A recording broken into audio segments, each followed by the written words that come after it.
Jadi saya khutbah Jumat. Selesai saya khutbah Jumat, datanglah bapak-bapak menangis. Ada apa, Pak? Saya tenangkan dulu. Setelah tenang, apa masalahnya?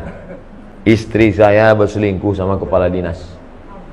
Gara-gara sering pergi keluar kota. Kalau kutanya, kata dia udah macam ayahku udah. Bapak itu pun katanya udah macam anakku. Berawal, tua kali udah. Berawal dari macam, berakhir dengan macam-macam. Apakah sebaiknya bagaimana kalau suami garis miring istri?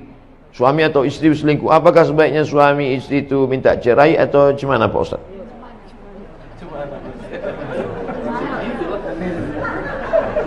Jadi saya khutbah Jumat. Selesai saya khutbah Jumat, datanglah bapak-bapak menangis. Ada apa, Pak? Saya tenangkan dulu. Setelah tenang, apa masalahnya? Istri saya berselingkuh sama kepala dinas. Gara-gara sering pergi keluar kota. Kalau kutanya, kata dia udah macam ayahku udah. Bapak itu pun katanya udah macam anakku. Berawal, tua kali udah. Berawal dari macam, berakhir dengan macam-macam.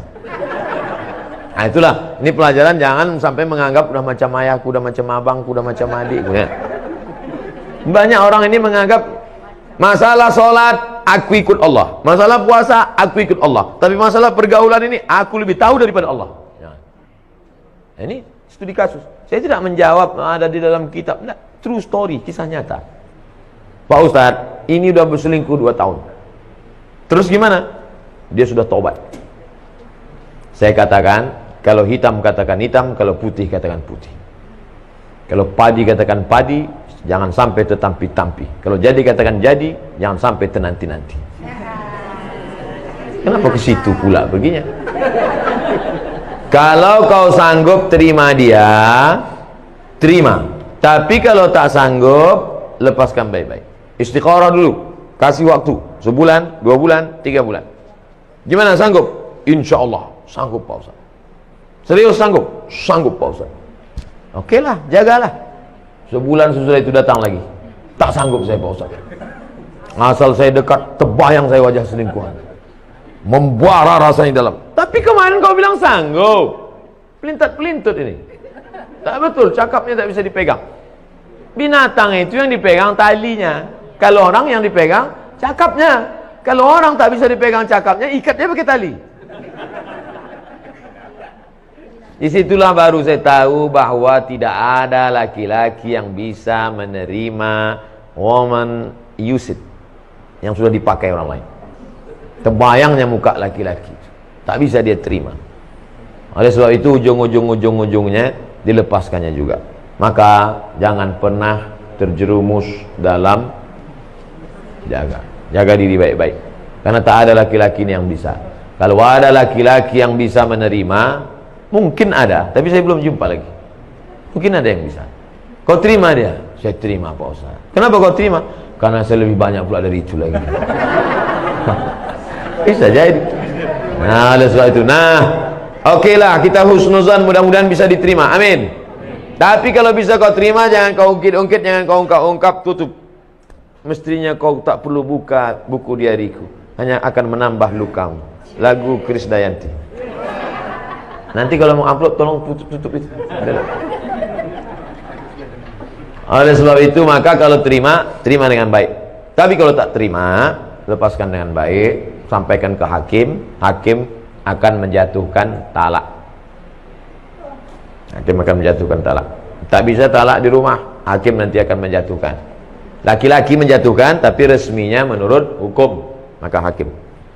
Oleh sebab itu maka mudah-mudahan kita terselamatkan dari perbuatan-perbuatan macam ini. Amin ya rabbal alamin. Sudah rutin sholat tahajud, alhamdulillah. Sholat istikharah hampir 2 tahun. Wah, hebat. Tapi belum juga Allah kabulkan jodoh saya. Ada kawan saya sholat wajib pun dia tak jelas. 2 bulan langsung dilamar. Pertanyaannya di mana kekurangan saya Pak Ustaz? Ini bukan bertanya, curhat ini. Allah itu kalau ngasih menurut kemauan kita, menurut kemauan dia. Kemauan dia. Allah itu ngasih menurut selera kita atau selera dia. Jadi ada satu ibadah yang tidak perlu mengeluarkan air liur, bukan baca Quran, tidak perlu mengeluarkan keringat, bukan tawaf dan sa'i, tidak perlu mengeluarkan tenaga karena dia bukan jihad, tidak perlu mengeluarkan darah karena bukan fisabilillah, tidak perlu mengeluarkan uang karena dia bukan infak sedekah. Diam saja. Apa itu ibadah yang tertinggi? Ridha, menerima ketetapan Allah Subhanahu wa taala. Sulitkah bagi Allah mempertemukan engkau? Mudah saja. Man from Mars, woman from Venus. Laki-laki dari planet Mars, perempuan dari planet Venus, bisa pula bertemu di dunia. Cobalah tanya ibu sama bapak nih, semua punya cerita, bisa manusia ini banyak, tak sama ceritanya. Pak, ya, gimana bapak cerita sama ibu? Tak usah Ustaz tanya, kenapa? Salah sambung dulu Pak Ustaz. Bu, gimana cerita sama bapak? Ada saja skenario Allah membuat cerita yang luar biasa. Ada yang salah bertamu, ada yang nengok kakaknya nampak adiknya, macam-macam cerita itu. Oleh sebab itu saudaraku, sesungguhnya ada rencana Allah yang lebih indah. Tapi setelah usaha, ikhtiar. Itulah gunanya silaturahim, berkenalan. Ustaz Somad, ada tak stok? Ada saya. Banyak jamaah-jamaah kita. Ada laki-laki yang bingung mencari perempuan, ada perempuan yang bingung mencari laki-laki, dijumpakan sama Ustaz. Tapi Ustaz itu bukan mak comblang. Jumpa.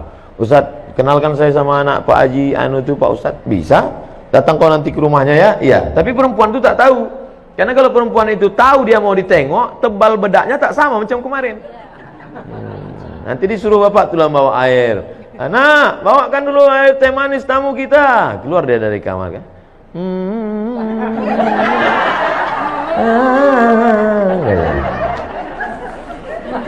Insya Allah Allah akan pertemukan, tapi dengan syarat sabri wassalah, banyak-banyak sabar dan salat. Apakah rezeki itu diatur Allah? Ya. Apakah umur itu diatur Allah? Ya. Apakah mati itu diatur Allah? Ya. Mungkinkah ada orang lain intervensi di luar pengaturan Allah? Tidak. Lalu kenapa risau?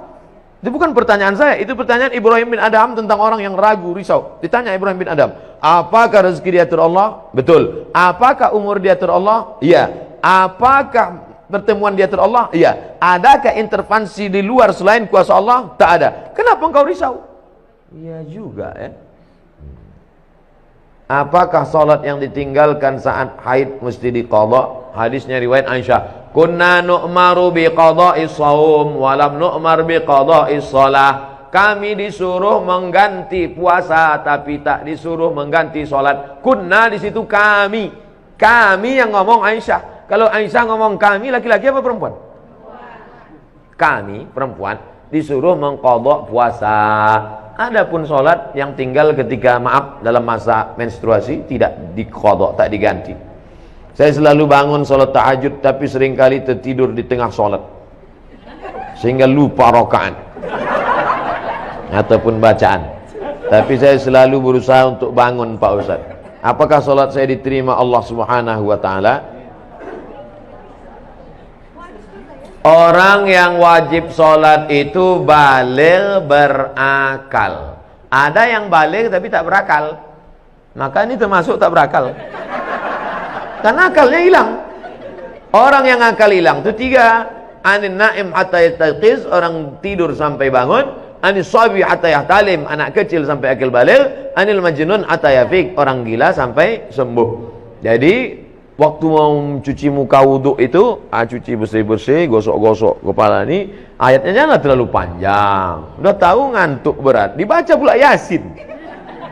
Tidurlah. Baca qul huwallah, inna a'taina wal asri. Nah itu. Tapi kalau qul huwallah pun tertidur juga, ini parah betul ini. Orang yang cepat, orang yang banyak tidur itu dua kemungkinan. Pertama, kurang gizi. Kedua, diganggu setan. Oleh sebab itu baca-baca banyak auzubillahi samil alim minasyaitonir rajim, auzubikalimatillahi tammati min kulli syaitani wa hamati wa min kulli ainil lammah. Untuk gizi banyak-banyak makan minyak ikan. Banyak-banyak minum madu.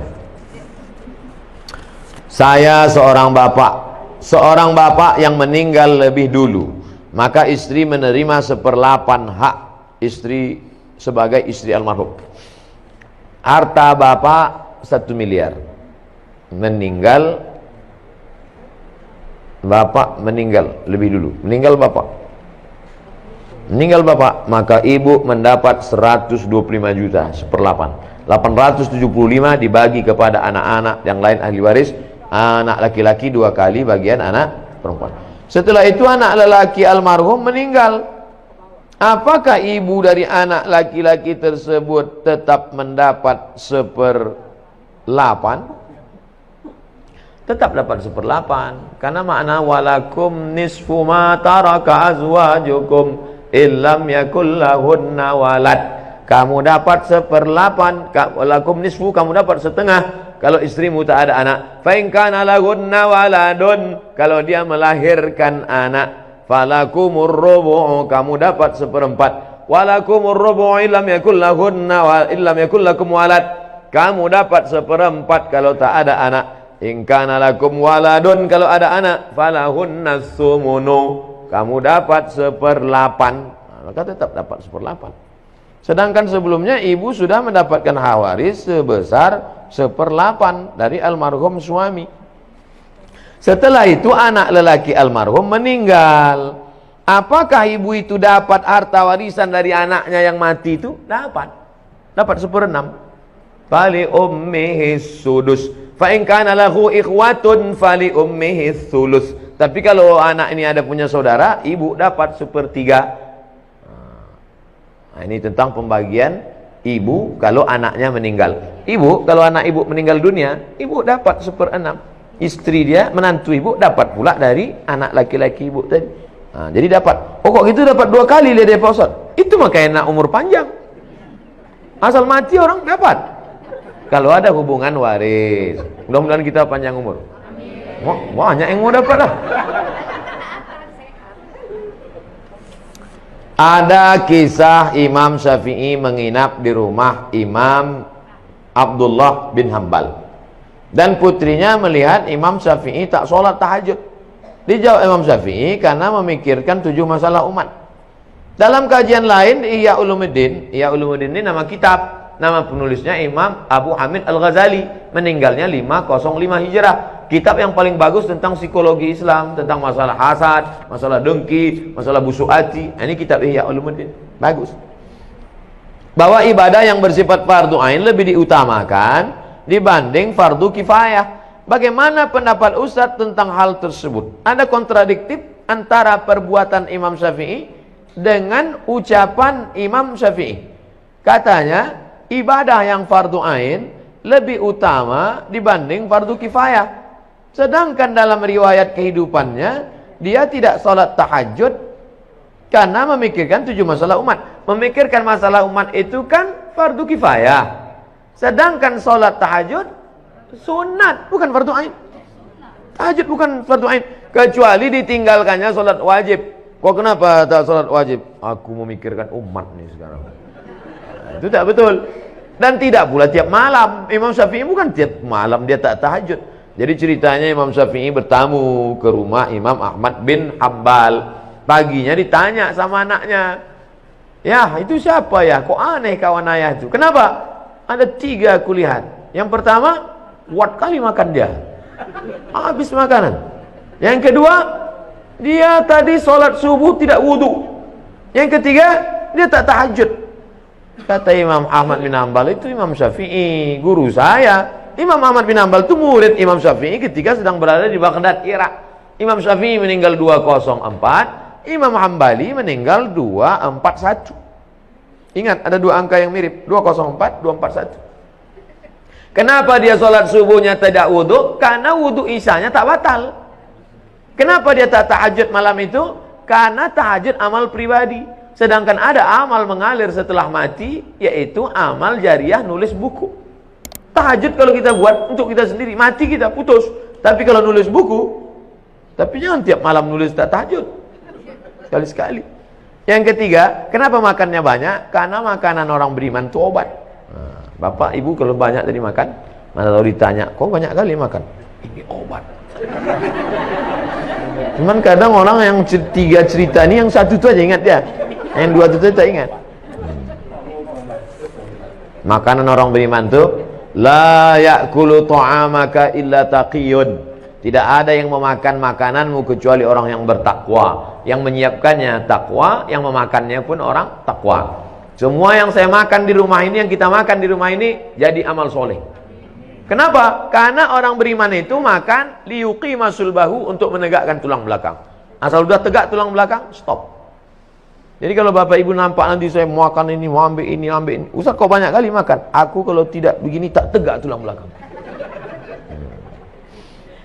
Boleh tak salat tahajud 10 menit sebelum azan subuh?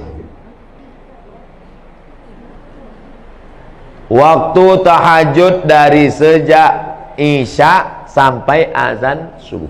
Jakarta subuhnya sekarang jam berapa? 4:06. Jam 4 salat tahajud sah.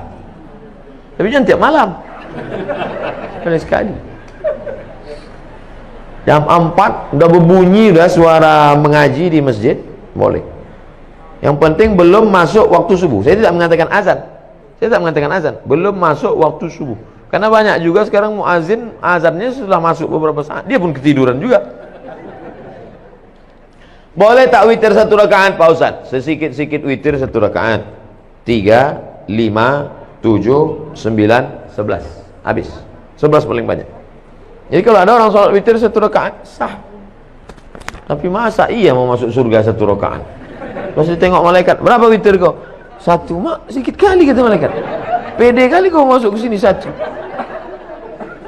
Imam Ahmad bin Ambal, Imam Hambali, sholat dari isya sampai subuh. Nabi, wala saufa yu'tika rabbuka fatardo, apapun yang kau mau ku kasih Muhammad, sampai bengkak kakinya.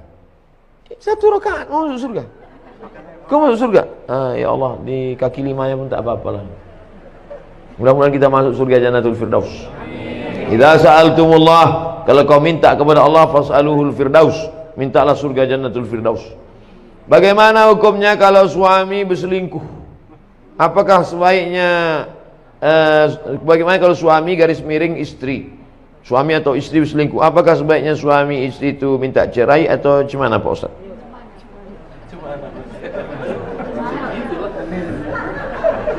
Jadi saya khutbah Jumat. Selesai saya khutbah Jumat, datanglah bapak-bapak menangis. Ada apa Pak? Saya tenangkan dulu. Setelah tenang, apa masalahnya? Istri saya berselingkuh sama kepala dinas. Gara-gara sering pergi keluar kota. Kalau ku tanya, kata dia udah macam ayahku udah. Bapak itu pun katanya udah macam anakku. Berawal, tua kali udah. Berawal dari macam, berakhir dengan macam-macam. Nah itulah, ini pelajaran, jangan sampai menganggap udah macam ayahku, udah macam abangku, udah macam adikku ya. Banyak orang ini menganggap masalah sholat aku ikut Allah, masalah puasa aku ikut Allah, tapi masalah pergaulan ini aku lebih tahu daripada Allah. Nah, ini studi kasus. Saya tidak menjawab ada di dalam kitab, enggak, true story, kisah nyata. Pak Ustadz, ini udah berselingkuh 2 tahun. Terus gimana? Dia sudah tobat. Saya katakan, kalau hitam katakan hitam, kalau putih katakan putih. Kalau padi katakan padi, jangan sampai tetampi-tampi. Kalau jadi katakan jadi, jangan sampai tenanti-nanti. Kenapa ke situ pula perginya? Kalau kau sanggup terima dia, terima. Tapi kalau tak sanggup, lepaskan baik-baik. Istikharah dulu, kasih waktu 1 bulan, 2 bulan, 3 bulan. Gimana sanggup? Insya Allah sanggup Pak Ustaz. Serius sanggup? Sanggup Pak Ustaz. Oke lah, jagalah. Sebulan sesudah itu datang lagi, tak sanggup saya Pak Ustaz. Asal saya dekat, terbayang saya wajah selingkuhan, membara rasanya dalam. Tapi kemarin kau bilang sanggup. Pelintat-pelintut ini. Tak betul, cakapnya tak bisa dipegang. Binatang itu yang dipegang talinya. Kalau orang yang dipegang cakapnya. Kalau orang tak bisa dipegang cakapnya, ikat dia pakai tali. Disitulah baru saya tahu bahwa tidak ada laki-laki yang bisa menerima woman used yang sudah dipakai orang lain. Kebayangnya muka laki-laki, tak bisa dia terima. Oleh sebab itu ujung-ujungnya dilepaskannya juga. Maka jangan pernah terjerumus dalam jaga diri baik-baik, karena tak ada laki-laki yang bisa. Kalau ada laki-laki yang bisa menerima, mungkin ada, tapi saya belum jumpa lagi. Mungkin ada yang bisa. Kau terima dia? Saya terima Pak Ustaz. Kenapa kau terima? Karena saya lebih banyak pula dari itu lagi. Bisa jadi. Nah, oleh sebab itu, okeylah, kita husnuzan, mudah-mudahan bisa diterima. Amin. Tapi kalau bisa kau terima, jangan kau ungkit-ungkit, jangan kau ungkap-ungkap, tutup. Mestinya kau tak perlu buka buku diariku, hanya akan menambah lukamu. Lagu Krisdayanti. Nanti kalau mau upload, tolong tutup itu. Oleh sebab itu, maka kalau terima dengan baik. Tapi kalau tak terima, lepaskan dengan baik, sampaikan ke hakim. Hakim akan menjatuhkan talak. Hakim akan menjatuhkan talak. Tak bisa talak di rumah, hakim nanti akan menjatuhkan. Laki-laki menjatuhkan, tapi resminya menurut hukum, maka hakim. Oleh sebab itu, maka mudah-mudahan kita terselamatkan dari perbuatan-perbuatan macam ini. Amin. Ya Rabbal.